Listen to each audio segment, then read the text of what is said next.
Hello everyone, thanks for clicking, and today we are with sentence. Now when I talk about sentences are of different types. Like we go into the forms and functions first. Before we go into this, let's see what is a sentence in English. It is the largest unit of grammar. A sentence is the largest unit of grammar, consisting of subject, verb and object, which gives us a complete meaning. So a sentence gives us a complete meaning. So this is what is a sentence. Now through sentences we can express everything that is inside us. Now let's see, on the basis of the forms, a sentence has a form and function. So let's see the forms of the sentences on the basis of the forms.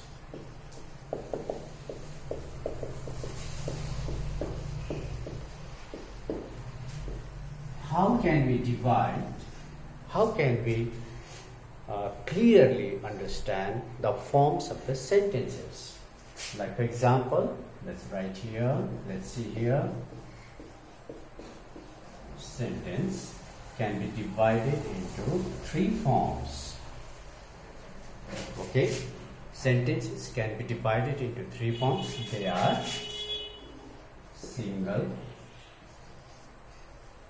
a single sentence, and which we call it also as simple sentence. Simple or single. Let's go into the other one, complex. Complex type of sentence. And then let's go into the third one is compound. So these are the forms of these sentences: simple, complex and compound. Now let's go into the first one.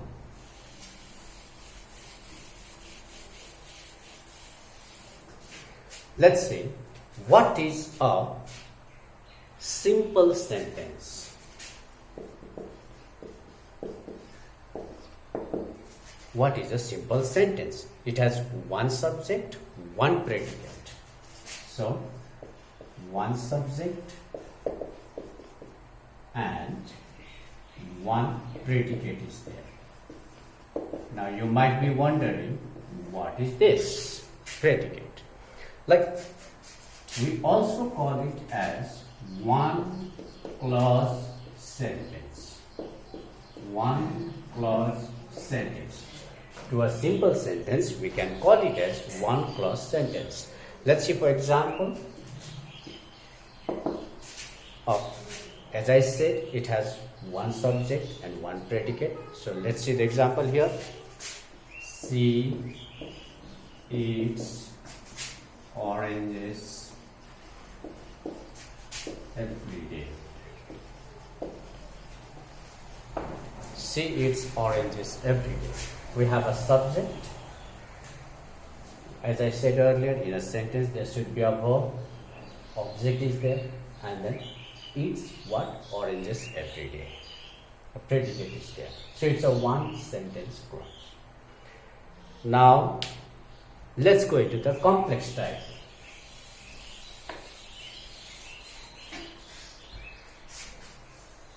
The second one was complex. Now, in a simple sentence, I said there is one subject, one predicate. But in a complex sentence, you have the principal as the main clause and a dependent subordinate clause. So, principal, be careful with this spelling. Principal clause, and this principal clause is also called the main clause. Okay, and it has a dependent or a subordinate clause. It has a dependent or a subordinate clause.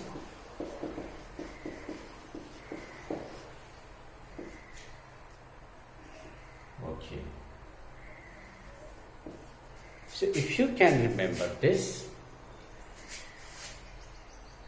it will be very, very easy for you. Like for example, let's see here. The principal and the dependent clause always make a sentence, always gives to a sentence a complete sense. These two together, okay, these two together always makes a complete sense of a sentence. Makes a complete sense. Now, this dependent clause alone cannot make a complete sense. Please remember this. So, let's see the example here. We have a principal clause, we have a dependent clause. So, let's see. All the girls were smiling. I have completed one part of the sentence. The question comes, all the girls were smiling. Why? Why were they smiling? The photographer. Now, the reason for the girls to smile is being written here. The photographer was ready for what? To take their photos. So this is how we analyze a sentence. Like for example, the girls were smiling is a dependent clause. Okay? And the photographer was ready to take the photos is the main clause. Had he not been ready to take their photos, they wouldn't have been smiling. So their smile depends on the photographer taking their photos. So this is a complex sentence. Now let's go into the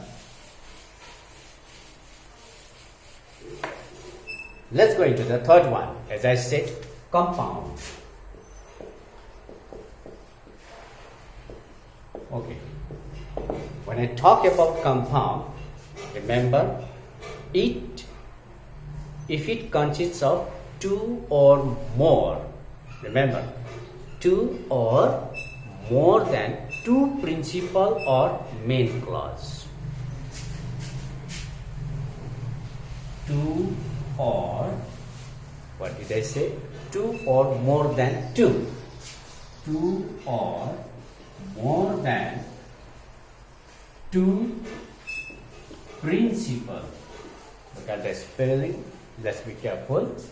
Or the main clause. It's a compound sentence. Now let's see, for example. Let's be very careful with this. We are using two or more than two principal clause.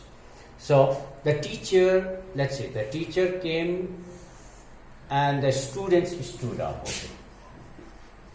The teacher came Okay, the teacher came, fine. What happened after that?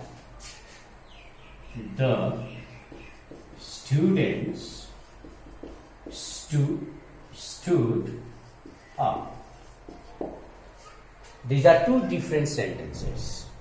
So what I do out here is, I join this. The teacher came and what happened? Here, the students stood up. Two actions are happening here.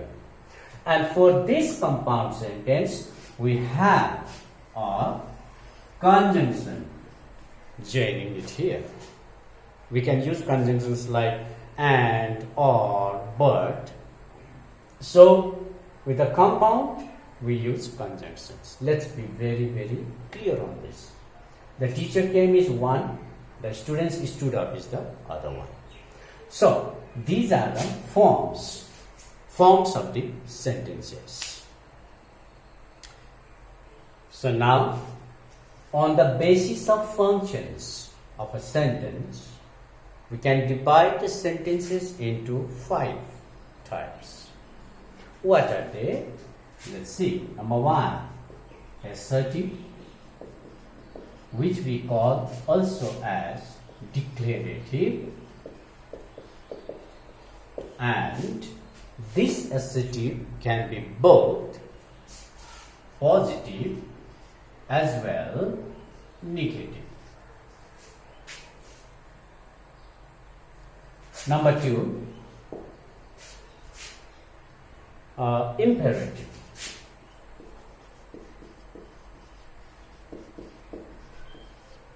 Imperative also can be both positive as well negative. The third one is interrogative.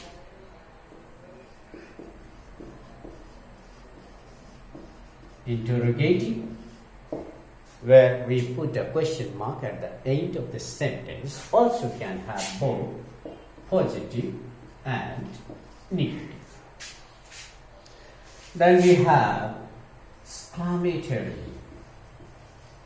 Exclamatory sentences where you talk about share a feeling of surprises. Okay? And last one is optative. Optative. Like wishing somebody something, your good wishes. So, depending on the functions, which sentences can be divided into assertive, imperative, interrogative, exclamatory, optative. So now we'll go into the assertive section. So now, as you can see here, I have helped you with a table, and this is the assertive, imperative, interrogative. In the assertive, a statement is made. And these assertive sentences, they always start with a noun or a pronoun and ends with a full stop.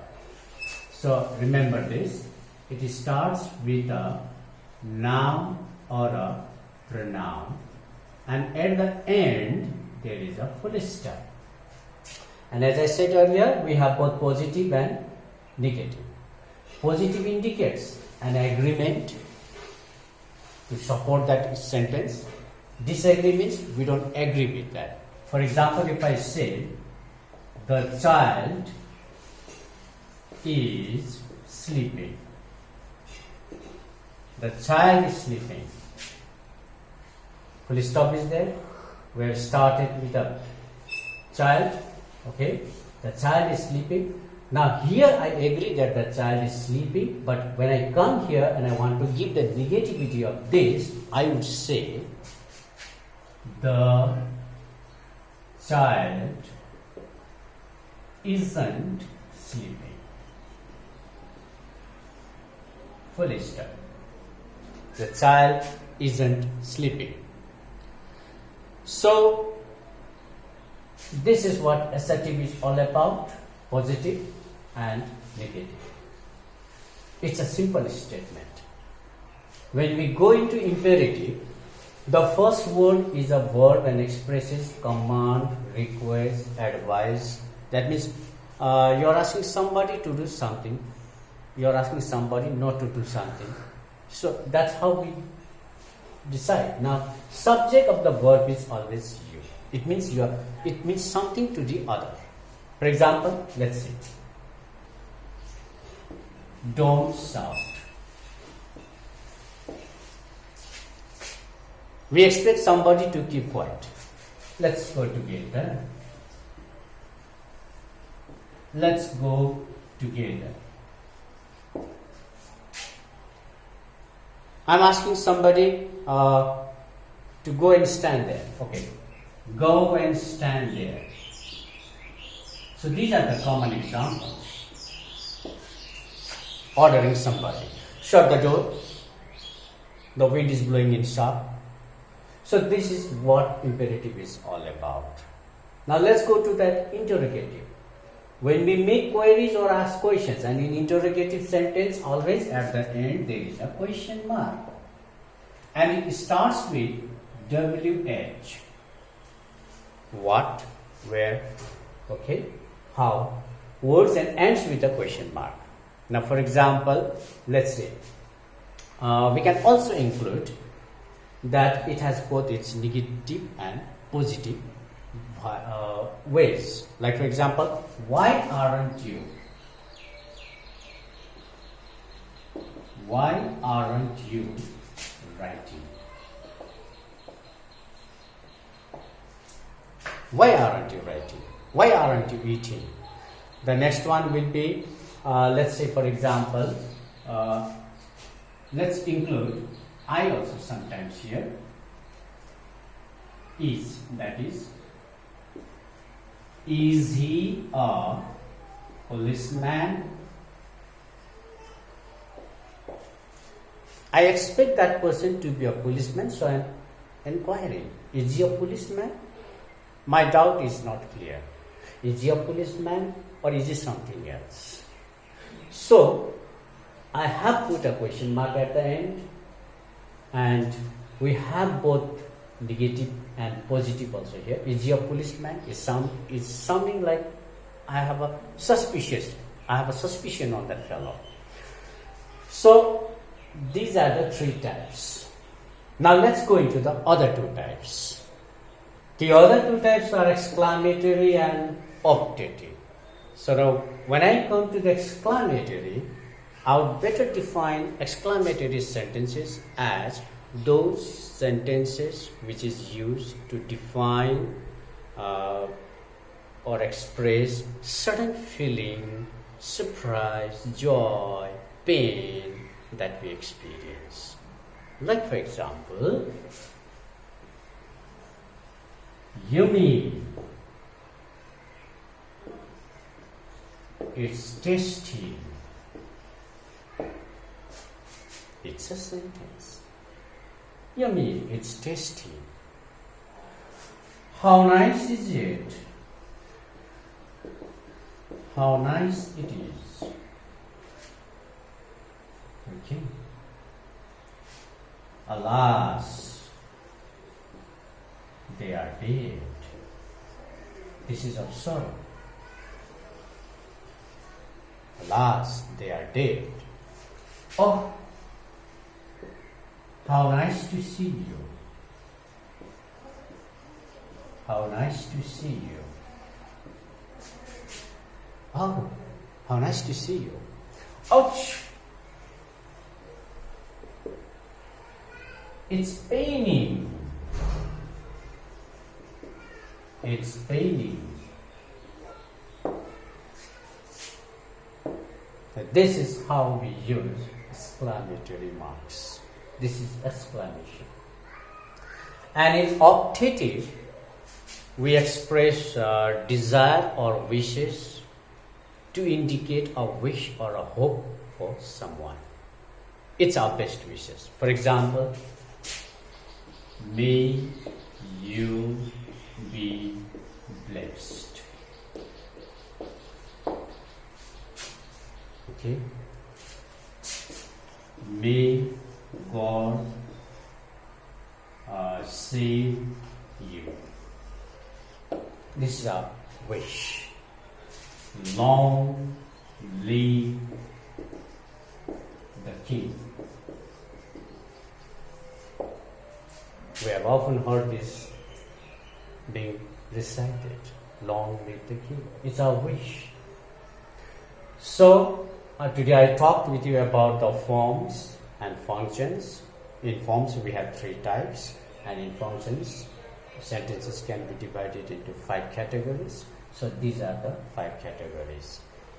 Now we need to know this because in my next coming up videos I will be talking about direct and indirect speech, and for that this is the baseline for that part of the program. So I hope you enjoyed it. Thank you very much. Have a nice time.